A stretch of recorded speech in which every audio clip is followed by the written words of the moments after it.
आज हमारे साथ हैं कांग्रेस की कदावर नेता पूर्व केंद्रीय मंत्री कुमारी शैलजा। उन्हीं से बात करते हैं। शैलजा जी, भारतीय जनता पार्टी की लिस्ट आ चुकी है, कांग्रेस की लिस्ट आने की देरी का पीछे कोई रणनीति है? नहीं, ऐसी कोई बात नहीं है, क्योंकि चुनाव अभी बहुत दूर है और देश भर में चुनाव हो रहे हैं। तो पहले, क्योंकि आप जानते ही हैं कि राहुल जी की यात्रा चल रही थी, सभी लोग उसमें व्यस्त थे। लेकिन अब जहाँ जिन राज्यों में पहले चुनाव है, उनको पहले लिया जा रहा है।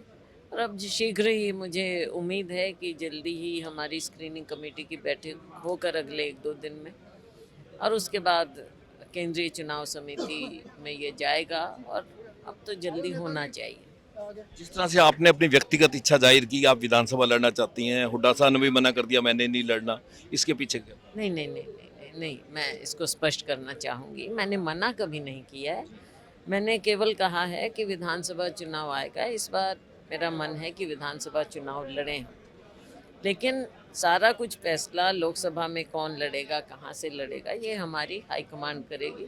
और जो हाईकमांड फैसला करेंगे वो हम सबको, मुझे मान्य होगा। बिल्कुल हाईकमान करेगी, लेकिन उसमें आपकी चॉइस क्या रहेगी, सिरसा या अम्बाला? चॉइस भी हाईकमांड की ही होती है।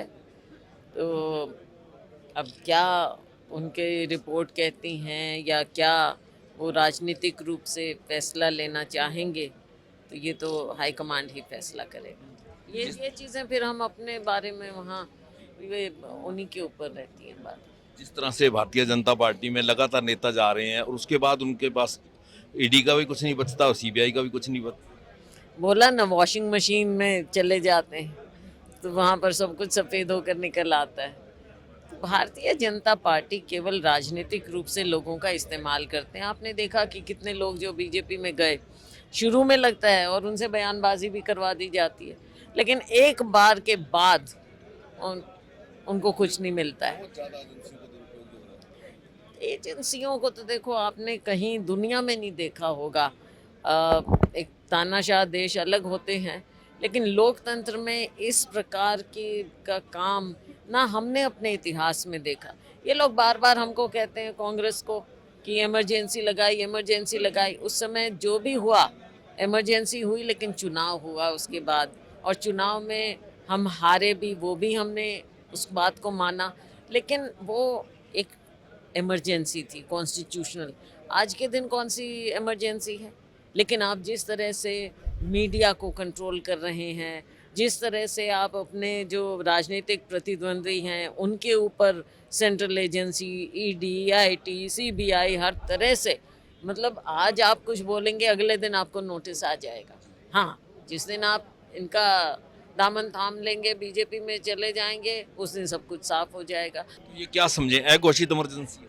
अघोषित इमरजेंसी लगी हुई है, कोई मुंह नहीं खोल पा रहा है, भय का वातावरण आपने तैयार किया हुआ है।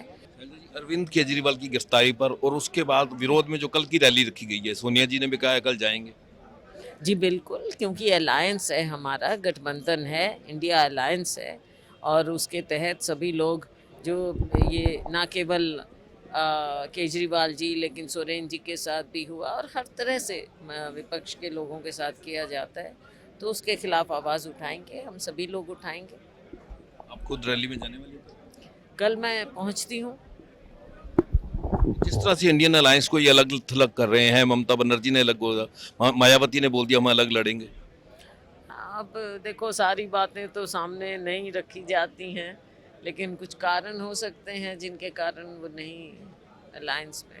टिकट के मामले में तो हाईकमान ने फैसला करना है, लेकिन आपके यहाँ जितने समर्थक हैं सारे ये चाह रहे हैं कि आप सिरसा से लड़ें। लोगों का प्यार है, लोगों का आशीर्वाद है, और मैं समझती हूँ कि ना केवल आज, लेकिन पुश्तों से कांग्रेस के सिपाही रहे हैं।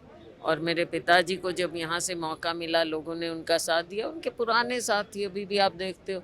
और अभी भी कोई, हमारे वो सरपंच साहब कहाँ गए, भाई मैं इनका पोता हूँ, पहले वो थे, अब वो है, कोई दोता है, कोई पोता है, वो भी अभी तक जुड़े हुए हैं।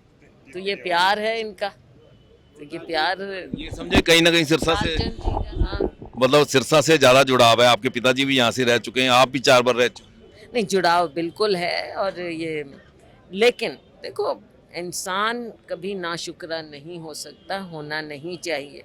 यहाँ के लोगों ने मुझे 2 बार आशीर्वाद दिया है और 2 बार अम्बाला के लोगों ने भी दिया है। तो मैं ये कभी नहीं कहूँगी कि अम्बाला के लोगों ने या सिरसा के लोगों ने कभी मुझे कहीं से भी कमी नहीं आई है। दोनों जगह से लोगों का प्यार भी मिला है, आशीर्वाद भी मिला है, चुनौतियाँ भी मिली हैं और सफलताएं भी मिली। डॉक्टर तंवर और लोग भी जो आपके पुराने साथी थे वो जा रहे हैं बीजेपी। ठीक है, समय पर कुछ लोग बदल जाते हैं, उसमें क्या, उनकी अपनी चॉइस होती है।